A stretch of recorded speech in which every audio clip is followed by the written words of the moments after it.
Chris Benoit estaba en la cima del mundo.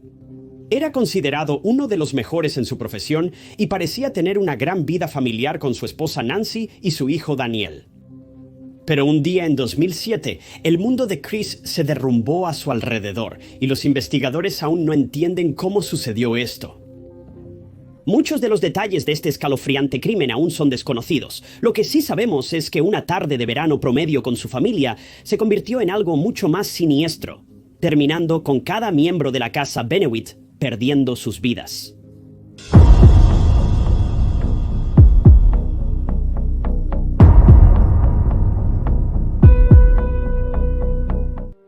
Este caso se ha cubierto muchas veces, y la mayoría probablemente estén familiarizados con la historia. Sin embargo, ha sido uno de los temas más solicitados por mucho tiempo, así que pensé que era un buen momento para tratarlo. Si conoces otro caso que te gustaría que cubriera, dímelo en los comentarios o envíame un correo electrónico. Chris Benoit solo tenía 40 años. En 2007, había nacido en Montreal en 1967 y crecería en Alberta, permaneciendo aquí durante la mayor parte de su infancia y su vida adulta. Chris era considerado un niño promedio, pero siempre tuvo una fascinación por la lucha libre. Desde una edad temprana, sabía que quería ser luchador profesional. A los 12 años, empezó a trabajar para cumplir estos sueños. Chris había comenzado a entrenar y levantar pesas para ver sus sueños hechos realidad. El padre de Chris dice que Chris era un niño muy obsesivo. Durante la mayor parte de su infancia, solo pensó en la lucha. Mientras la mayoría de los niños jugaban afuera con amigos, trepando árboles y metiéndose en problemas, Chris se quedaba en casa entrenando, aprendiendo y absorbiendo cada lucha que encontraba en la televisión. Dos de los luchadores favoritos de Chris eran Tom Billington y Bret Hart. Estaba tan fascinado por estos dos que imitó la mayoría de sus entrenamientos. Cuando se unió a los profesionales en el ring, comenzó a imitar sus movimientos y estilos característicos. Adoptó el movimiento final de Bret Hart, el francotirador, y lo usaba frecuentemente para terminar sus peleas. A inicios de los 90, Chris dedicó su vida por completo a la lucha libre y al entrenamiento. Estaba al borde de algo enorme y podía sentirlo.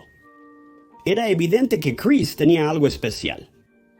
Ha habido muchos luchadores geniales a lo largo de los años, pero muy pocos tienen la pura determinación que Chris expresó tanto dentro como fuera del ring. Probablemente esta confianza atrajo a Martina, esposa de Chris. Los dos se casaron en algún momento a finales de los 80 y finalmente tuvieron 2 hijos juntos. Un niño llamado David y una niña llamada Megan. Para 1997, el matrimonio de Chris empezaba a desmoronarse. No conocemos los detalles específicos. Esto fue mucho antes de las redes sociales y en aquel entonces las personas respetaban más la privacidad de los demás, al menos mucho más que hoy en día. Pero independientemente, este matrimonio no terminaría sin un gran escándalo. Verás, Chris no solo llevó a su esposa a un lado y le hizo saber que las cosas no estaban funcionando, ni su esposa hizo esto por él. En su lugar, según deduzco, empezaron a ocultarse cosas y a engañarse mutuamente. Poco después, Chris fue encontrado en la cama con Nancy Sullivan, esposa de otro luchador profesional. Nancy estuvo casada con Keith Sullivan, un frecuente oponente de Chris. Realmente no sabemos cómo se desarrolló todo esto o cómo sucedió, pero no hace falta decir que tanto Chris como Nancy pronto estaban destinados al divorcio. Pero para ambos, esto realmente no era el fin del mundo.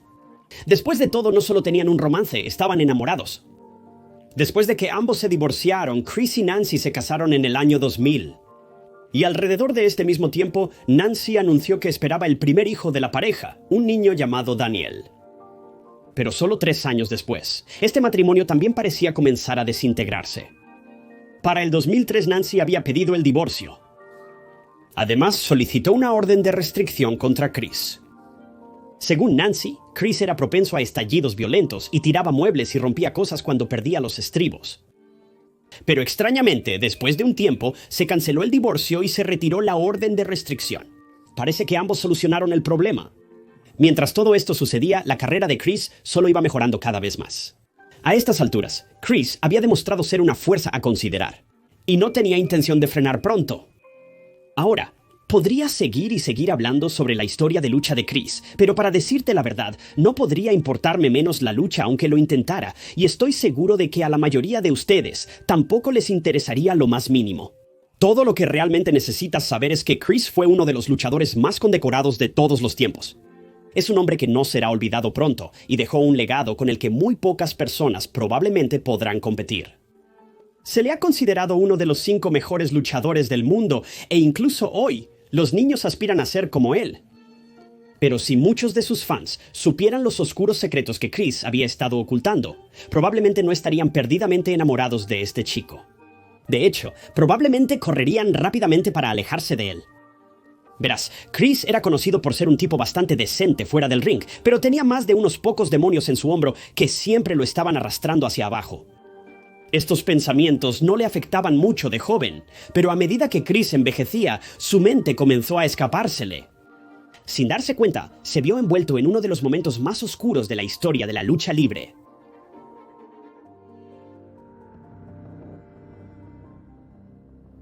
Era el 24 de junio de 2007. Para la mayoría fue un día ordinario, pero para la familia Benoit, este sería un día que viviría en la infamia durante años por venir. Normalmente, cuando cubro este aspecto de la historia, me gusta dar un poco de antecedentes detallando todo lo que sucedió en la preparación para el crimen, pero en este caso particular no hay mucho antecedente. Eso es porque en los días previos al crimen nada fue inusual. La familia Benoit siguió con sus rutinas diarias como de costumbre. El hijo de Chris estaba de vacaciones de verano, mientras su esposa Nancy seguía con los negocios como siempre.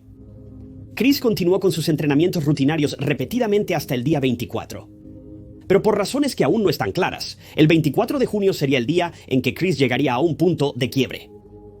Un día antes de esta impactante revelación para la comunidad de lucha libre, Chris llamó a su amigo Chavo, dejando un mensaje de voz explicando que Nancy y Daniel sufrían de intoxicación alimentaria. Mencionó que se retrasaría para el show de esa noche en Beaumont, Texas. Cuando Chavo escuchó el mensaje, inmediatamente llamó a Chris y notó que Chris sonaba extremadamente cansado y aturdido, casi como si acabara de despertar, pero era mitad de la tarde. Chavo hizo todo lo posible por ignorar esto y seguir con su día, pero sintió que algo no estaba bien. Volvió a llamar a Chris 12 minutos después, pero no contestó. Luego de unos minutos, Chris llamó a Chavo disculpándose, explicando que estaba en la otra línea con Delta Airlines cambiando sus vuelos del día y reiterando que tuvo un día difícil lidiando con la intoxicación alimentaria de Nancy y Daniel. Chavo aún no compraba esta explicación y le dijo a Chris: «Si necesitas hablar, estoy aquí para ti».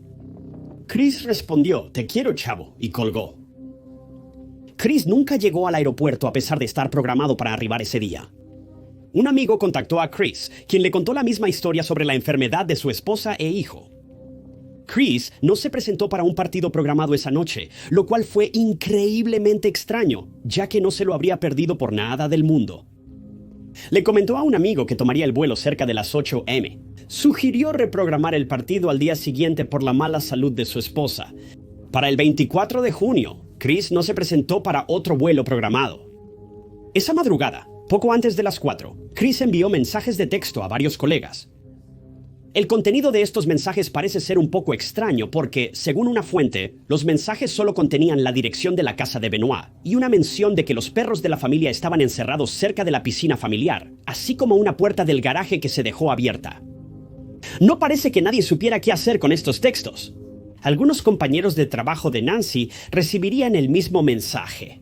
Chavo fue despertado por estos textos, pero ignoró su teléfono y volvió a dormir, esperando ver a Chris para su vuelo esa mañana, pero nunca apareció. Al día siguiente, Chris tenía programado un gran evento de lucha libre en Corpus Christi como uno de los principales competidores, pero no se presentó. Los coordinadores del programa comenzaron a sospechar cuando Chris no aparecía en toda la mañana. Mientras pasaba el día, varias personas se preocuparon por su ausencia. A las 3 de la tarde, la agitación se convirtió en miedo cuando amigos y compañeros notaron que no se había sabido nada de Chris en más de 2 días. Decidieron llamar a la policía para un control de bienestar. Los oficiales de Fayetteville, Georgia, recibieron una llamada de un coordinador del evento, pidiéndoles que contactaran a Chris y su familia. A las 4:15 p.m. de ese día, devolvieron la llamada con malas noticias. Habían encontrado a Chris, su esposa y su hijo dentro de la casa, pero ninguno con vida.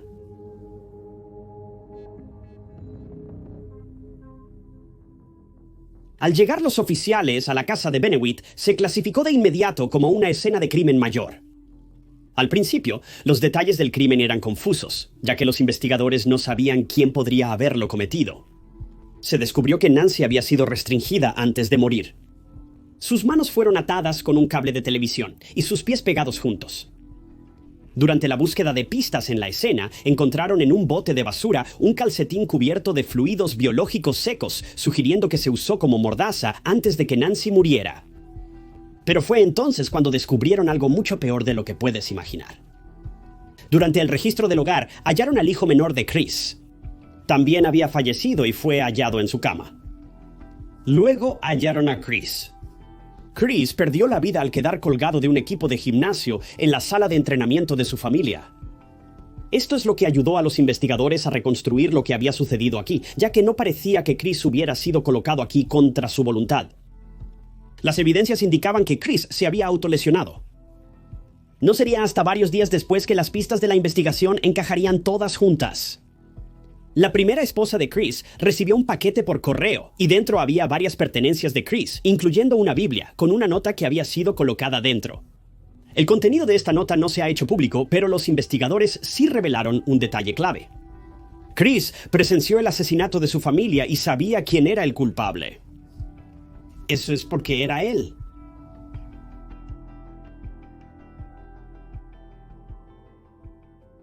La policía encontró una Biblia junto a cada miembro de la familia mientras recolectaban evidencia. Chris mostró cierto remordimiento por sus actos, o al menos hacía lo posible para que su familia llegara al cielo. Al parecer, la familia era algo religiosa, pero no pude confirmar su religión específica ni si asistían activamente a la iglesia. No obstante, hicieron lo mejor que pudieron. Lo único que dijo el detective que faltaba en las pruebas y en la escena del crimen era cualquier indicación de un motivo. Hasta donde llegaron las pruebas, realmente no había ninguna razón para cometer un crimen tan atroz e insensato. Chris lo tenía todo a su favor, una carrera increíble, una esposa a la que amaba y un hijo al que adoraba. Entonces, ¿por qué haría algo así? Bueno, para ser directos, no lo sabemos, pero los investigadores tienen algunas suposiciones y una teoría parece tener mucho sentido. Pero hace que este caso sea mucho más trágico, si puedes imaginarlo. Al recoger las pruebas de la escena del crimen, los detectives escucharon rumores de que Chris sufría frecuentes episodios de furia por esteroides. Se preguntaban si podría haber estado furioso cuando quitó la vida de su familia por ira o incluso por error. Esto llevó a la policía a dar un paso más allá, y un investigador sugirió al padre de Chris que deberían enviar su cerebro para un análisis más profundo, para que pudieran determinar mejor qué llevó a un colapso tan dramático. El padre de Chris accedió a examinar el cerebro de su hijo, y los resultados fueron impactantes, por decirlo menos. Después de un cuidadoso análisis del cerebro de Chris, un neurocirujano descubrió que Chris tenía un daño severo en los 4 lóbulos, lo que significa que su mente y cuerpo habrían estado afectados de todas las formas posibles. Incluso su tronco cerebral mostraba signos notables de daño. Según el cirujano, el cerebro de Chris, de 40 años, parecía el de un paciente de Alzheimer de 85. Otras pruebas revelaron daños extensos en el tejido del cerebro y varias otras áreas, y al cirujano no le llevó mucho tiempo sumar 2 y 2 y determinar lo que había sucedido aquí. Según uno de los amigos de Chris, un ex luchador profesional, Chris era el único hombre en la industria dispuesto a recibir un golpe de silla en la parte posterior de la cabeza, una acrobacia que describió como estúpida. Se teorizó que la carrera de lucha de Chris resultó en innumerables conmociones cerebrales día tras día, año tras año. Recuerdo haber leído un informe que afirmaba que Chris tenía al menos 30 conmociones cerebrales documentadas, pero estos son solo los casos que se hicieron públicos. En realidad, este número probablemente sea mucho mayor. Debido a esto, los investigadores llegaron a la conclusión de que Chris era tanto víctima como su esposa e hijo. Había sido víctima de su carrera y no tenía idea del alcance del daño que se había infligido. El neurocirujano dice que Chris probablemente habría sido propenso a grandes arrebatos emocionales, siendo los berrinches de ira probablemente los más comunes. Sus habilidades de pensamiento crítico habrían estado muy restringidas y puede que ni siquiera se diera cuenta de lo que estaba haciendo la mayor parte del tiempo, y puede que incluso haya sufrido episodios de amnesia de vez en cuando.